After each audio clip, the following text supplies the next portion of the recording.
అదే RTV app వార్తల్ని క్షణాల్లో చదివే అవకాశం ఉంటుంది. ఒక న్యూస్ పేపర్, ఒక టెలివిజన్ ఛానల్ మీ చేతుల్లో ఎప్పుడూ ఉంటాయి. రెండు కలిసి అరవింద్ గారిని ఏ రకంగా బదనాం చేద్దాం. ఎందుకంటే ఆయన పార్లమెంట్ ఎన్నికల్లో ఇచ్చిన వాగ్దానం, బాండ్ పేపర్ రాసిన వాగ్దానం అది నిర్వహించాడు. పసుపు బోర్డు తెచ్చిండు. పసుపు బోర్డు తేవడమే కాదు, పసుపు బోర్డు కన్నా ముందు స్పైసెస్ బోర్డు తీసుకొచ్చి ఈ 5 సంవత్సరాలలో పసుపుకు మంచి ధర వచ్చింది. దాంతోపాటు జాతీయ రహదారులు కానీ, అలాగే రైల్వే బ్రిడ్జెస్ కానీ, కరోనా సమయంలో ఈ ప్రాంతంలో ఉండే ప్రజల కోసం కానీ,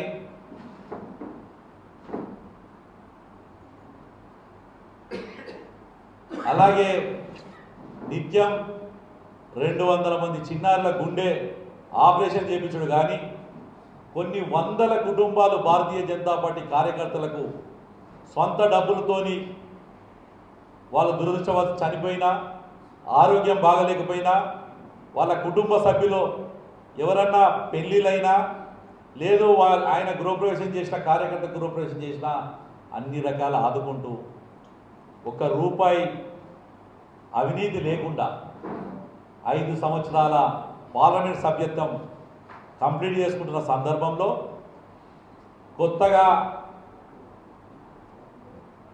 మొన్న 1 నెల రోజుల నుంచి ఒక కొత్త దుకాణం పెట్టుకొని కొంతమంది భారతీయ జనతా పార్టీ నుంచి సస్పెండ్ అయిన వాళ్ళను ముందు పెట్టి ఈరోజు వారు ఎన్నుకుండి ఆడిపిస్తున్న నాటకాలను మీకు ఇది చెప్తాం. ఈ 2 రోజుల నుంచి కొరుట్ల, జగిత్యాలు, ఈ పార్లమెంట్ పరిధిలో కొన్ని ప్రాంతాలలో ఒక పాంప్లెట్ వస్తున్నారు.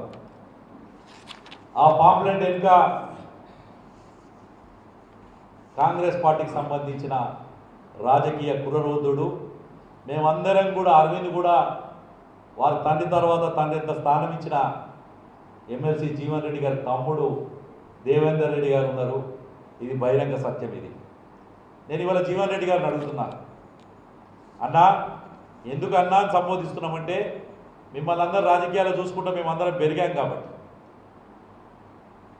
అరవింద్కు అహంకారం అని చెప్పి మీరు అంటున్నారు. ఎక్కడన్నా కానీ జీవన్ రెడ్డి గారు కనబడితే కడుపులో తలకాయ పెట్టి ఆశీర్వాదం తీసుకొని అదే అహంకారం? అంకులని నోరానే పిలిచి ఆశీర్వాదం తీసుకున్న అహంకారమా? 200 మంది పిల్లల్ని గుండె ఆపరేషన్ చేసి బతికించడం అహంకారమా? కోవిడ్ టైంలో లక్షల మందికి సేవా కార్యక్రమం పేరు మీద మాస్కులు కానీ, శానిటరీ కానీ, మిగతా మందులు కానీ, ఇంజక్షన్లు దొరకకపోతే ఢిల్లీ నుంచి ఇంజక్షన్లు తెప్పించి ప్రజలకు అందుబాటులో ఉంచడం అహంకారమా? మాటిచ్చినట్టు పసుపు బోర్డు తేవడం అహంకారమా?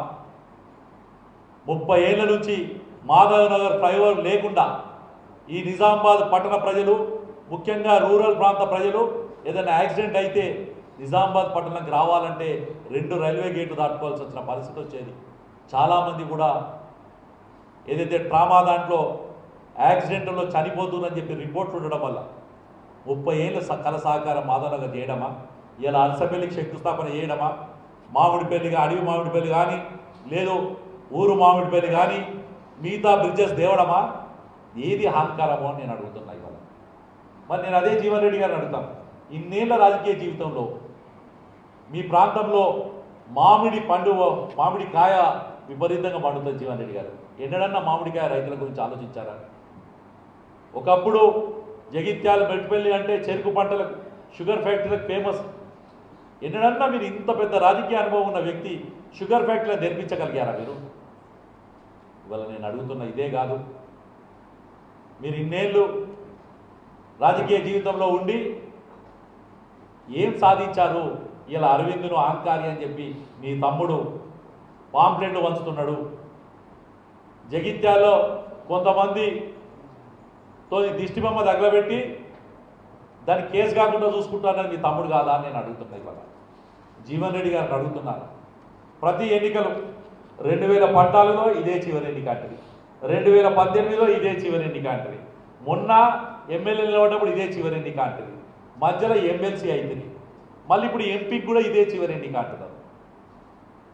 నేను ఇవాళ అడుగుతున్నాను జీవన్ రెడ్డి గారు, ఇంత రాజకీయ అనుభవం ఉన్న మీరు ఈ ప్రాంత రైతాంగం కోసం ఏం చేశారని చెప్పి అరవింద్ మీద దుష్ప్రచారం చేస్తున్నారు. మరిన్ని వీడియోస్ కోసం ఛానల్ ని సబ్స్క్రైబ్ చేయండి, లేటెస్ట్ అప్డేట్స్ కోసం వాట్సాప్ ఛానల్ ని ఫాలో చేయండి అండ్ లింక్ డిస్క్రిప్షన్ లో ఉంది.